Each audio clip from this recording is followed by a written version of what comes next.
అందరికీ స్వాగతం. డబ్బు అంటే ఏంటి అని ఎవరైనా అడిగితే మనలో చాలామంది ఏమంటాం? నోట్లు, నాణేలు అంతే కదా. కానీ అసలు కథ అది కాదండోయ్. ఈరోజు మనం మన జేబుల్లో, బ్యాంకు ఖాతాల్లో ఉండే డబ్బు వెనుక ఉన్న అసలైన ఆశ్చర్యకరమైన కథను తెలుసుకోబోతున్నాం. సరే, మన ప్రయాణంలో మొదటి అడుగు వేద్దాం. ఇక్కడ ఒక కీలకమైన ఆలోచన ఉంది. డబ్బు అనేది మనం తాకగలిగే వస్తువు కానే కాదు. అదొక నమ్మకం, మనందరం పంచుకొనే ఒక నమ్మకం. ఇంతకీ ఆ నమ్మకం ఎలా పనిచేస్తుంది? ఓసారి లోతుగా చూద్దాం. ఈ ప్రశ్న వినడానికి చాలా సింపుల్గా అనిపించొచ్చు, కానీ ఒక్క క్షణం ఆలోచించండి. మన రోజు వాడే ఈ డబ్బు, దాని వెనకున్న అసలు అర్థమేంటి? దానికి విలువ ఎక్కడినుంచొస్తోంది? ఇక్కడొక మైండ్ బ్లోయింగ్ విషయం ఉంది. ప్రపంచంలో ఉన్న మొత్తం డబ్బులో మనం చూసే నోట్లు, నాణేలు 10% కన్నా తక్కువట. అవును, 90%కి పైగా డబ్బు కేవలం కంప్యూటర్ సర్వర్లోని అంకెలు, డేటా మాత్రమే. కాబట్టి అసలు పాయింట్ ఏంటంటే, డబ్బుని కనిపెట్టడానికి పెద్ద పెద్ద టెక్నాలజీలేమీ అవసరం రాలేదు. ఇది పూర్తిగా ఒక మానసిక విప్లవం. అంటే మన ఆలోచనా విధానంలో వచ్చిన ఒక పెద్ద మార్పనమాట. ఈ వాక్యం డబ్బు అనే కాన్సెప్ట్ను చాలా బాగా వివరిస్తోంది. అంటే ఇది ఒక వ్యక్తి నమ్మకం కాదు, మనందరం కలిసి నమ్మే ఒక నిజం.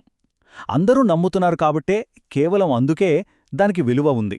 సరే, ఈ సిద్ధాంతం వినడానికి కొంచెం కన్ఫ్యూజింగ్గా అనిపించొచ్చు. అందుకే ఇప్పుడు కొన్ని రియల్ లైఫ్ ఉదాహరణలు చూద్దాం. చరిత్రలోకి వెళ్తే డబ్బు అనేది నమ్మకంపై ఎలా ఆధారపడిందో మనకు చాలా క్లియర్గా అర్థమవుతుంది. ఇది డబ్బుకి పర్ఫెక్ట్ డెఫినిషన్. సింపుల్గా చెప్పాలంటే, ఏదైనా ఒక వస్తువుకి వస్తు మార్పిడి కోసం మనందరం కలిసి ఒక విలువ ఇస్తే అదే డబ్బు. అది కాగితం కావచ్చు, బంగారం కావచ్చు, లేదా మరేదైనా సరే. చరిత్రలో చూస్తే మనుషులు రకరకాల వస్తువులను డబ్బుగా వాడారు. గవ్వలు, వీటిని ఆఫ్రికా, ఆసియా అంతటా ఏకంగా 4000 సంవత్సరాలు కరెన్సీగా వాడారంటే నమ్మగలమా? అలాగే పశువులు, ఉప్పు, ధాన్యం, ఇలా ఎన్నో.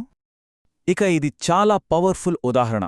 రెండవ ప్రపంచ యుద్ధం సమయంలో ఆష్విచ్ కాన్సంట్రేషన్ క్యాంపులో సిగరెట్లను కరెన్సీగా వాడేవాళ్లట. అక్కడ పొగతాగని ఖైదీలు కూడా సిగరెట్లను తీసుకునేవారు. ఎందుకు? ఎందుకంటే వాటితో వేరే వస్తువులు కొనొచ్చని వాళ్లకు తెలుసు. ఇది పూర్తిగా నమ్మకం మీద నడిచిన ఒక సిస్టమ్. ఆ క్యాంపుల్లో వస్తువుల ధరలెలా ఉండేవో తెలుసా? ఒక రొట్టె కావాలంటే 12 సిగరెట్లు, ఒక వాచ్ కావాలంటే ఇంకా 80 నుంచి 200 సిగరెట్లు. అంటే అత్యంత కష్టకాలంలో కూడా మనుషులు తమ సమిష్టి నమ్మకంతో ఒక కరెన్సీని ఎలా సృష్టించుకుంటారో చెప్పడానికి ఇది బెస్ట్ ఎగ్జాంపుల్.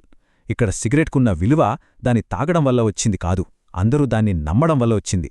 సరే, డబ్బు అనేది ఒక నమ్మకం, ఒక కథ అని మనకర్థమైంది. కానీ అది మనకు ఎలా ఉపయోగపడుతుంది? డబ్బుకు 3 సూపర్ పవర్స్ ఉన్నాయి. ఇప్పుడు వాటి గురించి తెలుసుకుందాం. డబ్బు చేసే 3 ముఖ్యమైన పనులు ఇవే. 1. కన్వర్ట్ చేయడం, అంటే మార్పిడి. 2. స్టోర్ చేయడం, అంటే నిల్వ. 3. ట్రాన్స్పోర్ట్ చేయడం, అంటే రవాణా. డబ్బుకున్న మొదటి అతిపెద్ద పవర్ ఇదే, యూనివర్సల్ కన్వర్టర్. డబ్బుతో మనం దాదాపు దేన్నైనా దేంతోనైనా మార్చుకోవచ్చు. ఉదాహరణకు, ఒక రైతు తన ధాన్యం అమ్మి బూట్లు కొనాలనుకుంటే బూట్లు తయారుచేసే వ్యక్తి కోసం వెతకక్కర్లేదు. ధాన్యం అమ్మి డబ్బు తీసుకుని ఆ డబ్బుతో ఎక్కడైనా బూట్లు కొనొచ్చు. ఈ ఉదాహరణలు చూస్తే డబ్బుకున్న మార్పిడి శక్తి ఎంత అద్భుతమైనదో అర్థమవుతుంది. ఒక సైనికుడు తన జీతంతో కాలేజీలో చదువుకోవచ్చు, అంటే బలం తెలివిగా మారుతుందన్నమాట. ఒక భూస్వామి తన భూమిని అమ్మి తన అనుచరులకు జీతాలివ్వగలడు, అంటే భూమి విధేయతగా మారుతోంది. ఇక మిగిలిన 2 శక్తులు నిల్వ మరియు రవాణా.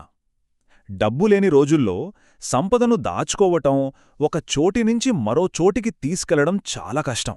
ఆలోచించండి, స్ట్రాబెర్రీలు కుళ్ళిపోతాయి, ధాన్యం నిల్వ చేయడానికి పెద్ద పెద్ద గిడ్డంగులు కావాలి, భూమిని అస్సలు కదల్చలేం.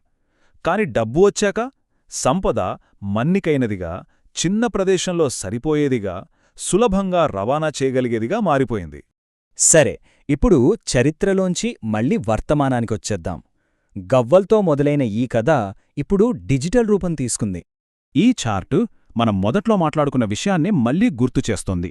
ప్రపంచంలోని మొత్తం డబ్బులో చాలా చాలా పెద్ద భాగం మన కంటికి కనబడదు. అది కేవలం కంప్యూటర్లలోని డేటా అంతే. ఈ రోజుల్లో డబ్బు చాలా తేలికైపోయింది. తక్కువ స్థలాన్ని తీసుకుంటుంది.